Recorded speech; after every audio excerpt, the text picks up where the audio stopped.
Well, we've taken to some blurry safaris now of... Oh, what's that, David? It seems to be a leopard, indeed. It is a female leopard. It is Shadow. Hello, everybody. There's Shadow. She was found not far from where we saw those pigs a little earlier. In fact, she was found while we were looking at those pigs, and she was found on foot, though, and I was very cross with myself briefly because I thought I'd driven straight past her, which indeed we had, but she's completely out of sight of the road. And then Ryan's tracker found her, I think, on foot, and now we have this magnificent view of Shadow. She doesn't seem to be, well, particularly active at the moment, but you can see her breathing, which is obviously a good sign. I'm going to sneak very slightly forward, so that we might get a view of her face, but I think it's going to be a little difficult. Ah, there we go. If we...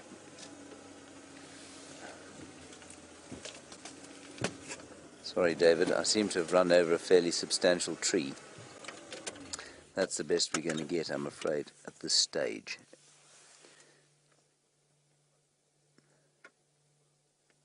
There we are.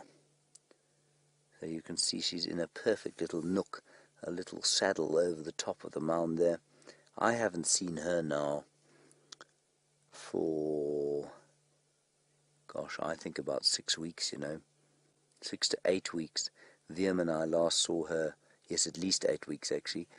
Viam and I last saw her coming out of Treehouse Dam early one morning, and then she disappeared into the block on Djuma between Zoe's road and Rebecca's, while Lex and I were following her, and she just disappeared. So, a very interesting story behind her. Now, Dorf, you say you've been watching since sunrise, and you say you found a leopard this morning, and is it the same one? This is the same leopard, indeed. Dorf, this is Shadow, and she is the one with the injury on her leg. I haven't seen the injury. I don't know where it is yet. I mean, I'm not sure if she's going to move anytime soon. She looks like she's very restful here. And apparently it's on the back right leg, so the leg that is opposite, so the one she's lying on right now. Now, I know that there are a few of you who are new viewers today, so I'll just give you a quick sort of snapshot of history. This leopard is now almost 10 years old. Her mother, Karula, is 12 and a bit, and she's the queen of Djuma. She provides the bulk of our leopard viewing, and we just have had the most wonderful time with her, and many of our long-time viewers have been watching for probably almost 9 years, have watched Karula's life, and Shadow's, just as well. But quite in juxtaposition to her mother, Shadow's life has had an element of tragedy to it. Her mother has raised any number of successful cubs. I think it's 8 in all now with the current bunch. She's lost a few, but that's completely normal. Shadow has yet to raise a cub to independence. And the last 2 cubs she's had, very interestingly, before they've gone independent, before they've been anywhere close to independence age, she seems to have come into estrus again. And what that means is that she starts to totally ignore, basically, her current cub before it's able to look after itself. And if she falls pregnant again, well, then she'll just leave it completely. So it's really quite a tragic story there. She's looking at us now. She doesn't hoist her kills, which I'm sure Brent would have told you about today. Which means that her cubs will inevitably be more threatened. I wonder if she hasn't seen one of those pigs. She's seen something. And so whenever I see her, I feel a little twang of sympathy and sadness, to be honest. And I am becoming more and more convinced that her lack of success is down to a hormonal imbalance or some kind of physiological imbalance. That means she comes into estrus much too soon. We're going to go around the side to where Ryan was there, see if we can get her face in the golden light. Anyway, and I think it's a really nice, I mean, it's an interesting story. It's a fascinating one, and this is the joy of what we do, of course, is you can follow the lives of these animals so intently and so closely, and you can come to know them so well. And I know that all of our viewers have their favorites. Some of you have Karula as your favorite, well, most of you do. Some of you find Shadow your favorite. You've got your favorite lions and your favorite elephants and all that sort of thing. And while Karula's is a story of triumph and heroism, Shadow's is one of much more tragedy.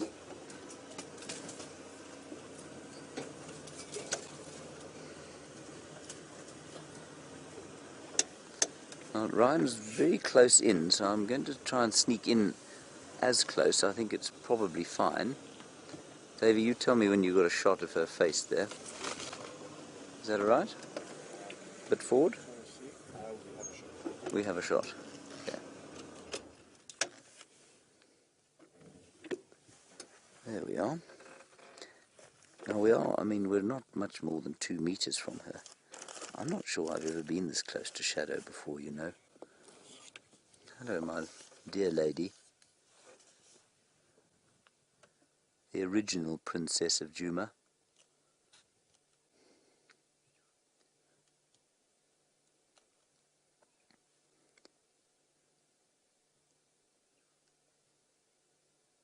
She might get up and move now.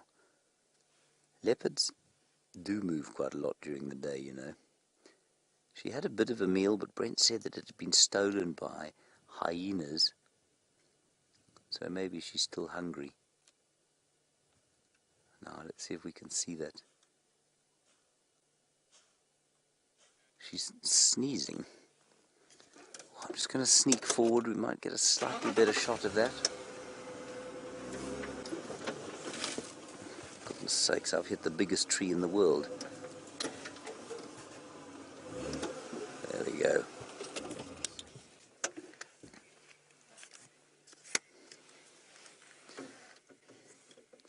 Sarah, you ask whether it's possible Karula left Shadow too early, and perhaps therefore she didn't learn proper cub rearing. Sarah, I think it's highly unlikely. They don't learn cub rearing, you know. That comes entirely from instinct. And so no, I don't think that's possible. I certainly think it's highly unlikely. It's an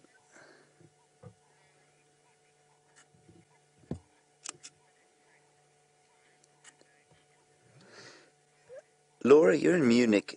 I think you said in Munich, is that right? You want to know if it's even possible that Shadow's cub should survive. Oh, sorry, New Mexico, not Munich. That's not really the same place, is it, David? Laura, no. If she was to leave her cub now, the cub is almost 7 months old, will be 7 months old around about the 2nd of September, then I would say to you, no, it would be impossible for her to survive. Well, nothing's impossible, it would be highly unlikely. That said, if she holds off 1 more month, then the cub could survive.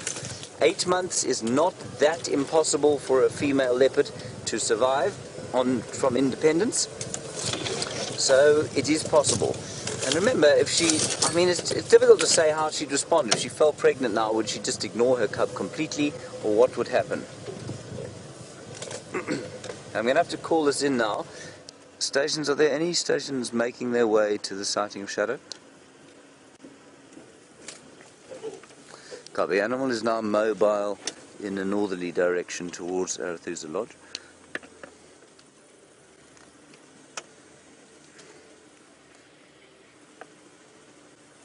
There's that injury on her back leg. That does not look nice at all. But she's not limping. So it's probably a flesh wound that is just, it's just not going to feel very nice, but I suspect it's just a flesh wound and she's not limping at all. You know what I think did that, David? No, have another guess. Pig. I think a pig did that. That looks like one of those vicious bottom teeth, bottom canines that the pigs have. I wonder if she didn't take on one of those pigs and get bitten. She's marking her territory, so she's definitely still very much the territorial female of this area. Salayeshe came down into this area briefly, and everyone told me she was taking Shadow's territory. Not so. Shadow's doing fine in her territory here.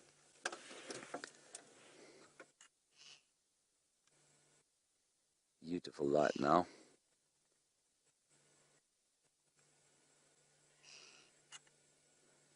Isn't that nice?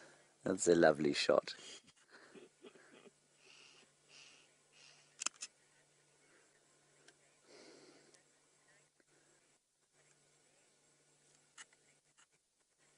Hello, Paddington Bear. You say that you were devastated to hear of my injury this morning. That's very kind of you, Paddington Bear. Are they considering amputation? They tried, Paddington Bear, but I stopped them.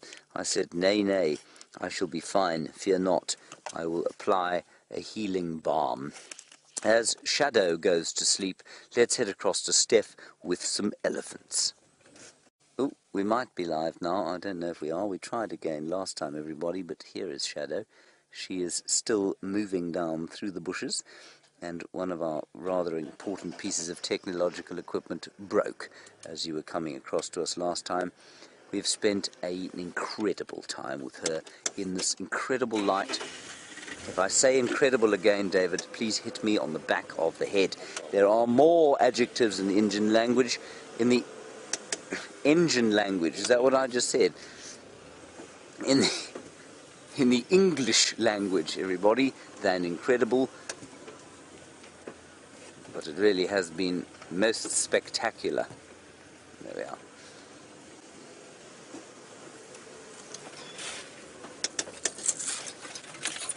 Now it is going to be very difficult to follow her from here, everyone, because you can see the bushes are going to get very thick indeed. I am going to, while you look at her, I'm going to whip out a map quickly, because I think that this is going to be nigh on impossible for us to be able to follow her from. Unfortunately, my map thinks that I am not where I am. There we are. Oh, isn't that beautiful? See, that injury is not harming her at all. It'll heal, she'll be absolutely fine.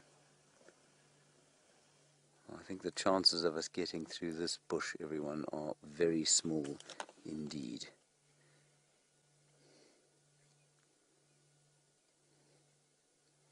See her flicking her tail there? Tick, tick, tick, tick.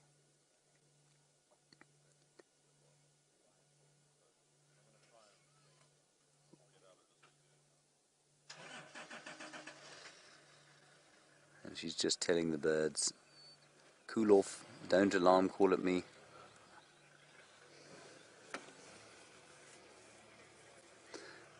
Hello, Marilyn. Very nice question from you, and a good one, especially today. You say, would we ever intervene? The guides would certainly never intervene. We're not qualified to intervene. I mean, we've done bits and pieces of conservation work, but we're definitely not vets by any stretch of the imagination, so no, we wouldn't intervene. Would the reserve intervene for a cut like that? Absolutely not. 99% of the time these cats will recover completely from something like that. We're going to try and get around here, everybody, but we cannot drive down through this sort of eroded area. We'll cause damage and we'll run over a whole lot of trees. But Marilyn, for example, an endangered species like a wild dog, we had an example 2 days ago. They darted a wild dog that seemed to be cut quite badly, and so the vets looked after that. I think it was probably substantially worse than this one. And so they're not going to worry about this cut. She's not even limping, so I think she's absolutely fine. Infection, I don't believe, is a risk here at all.